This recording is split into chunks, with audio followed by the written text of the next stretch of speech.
Today we're jumping over to the book of Galatians, and this was another letter that Paul wrote to the church in Galatia. In fact, it was his very first letter that he wrote. He says this to them: "So Christ has set us free. Now make sure that you stay free and don't get tied up again in slavery to the law." See, the issue back then was some people thought that you had to follow all of the Jewish laws in order to be accepted by God. But Paul was teaching that that's not the case. He says later, "For you have been called to live in freedom, brothers and sisters, but don't use your freedom to satisfy your sinful nature. Instead, use it to serve one another in love. For the whole law can be summed up in this one command: love your neighbor as yourself."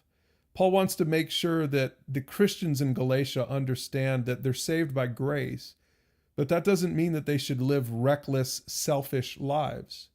He says later on, when you follow the desires of your old sinful nature, the results are clear. And then he lists out stuff like sexual immorality and impurity and lustful pleasures. And further down, he talks about quarreling and jealousy, outbursts of anger, selfish ambition. I mean, I think you can probably find some of your own hang-ups in this list. And what Paul is saying is this kind of living is part of our past. It shouldn't be the way we live anymore. Instead, he says the Holy Spirit in us should produce this kind of fruit in our lives: love, joy, peace, patience, kindness, goodness, faithfulness, gentleness, and self-control. He says there's no law against these things. Now, as you read this chapter, compare those two lists: the works of the flesh, or the old sinful way, and then the fruit of the Spirit.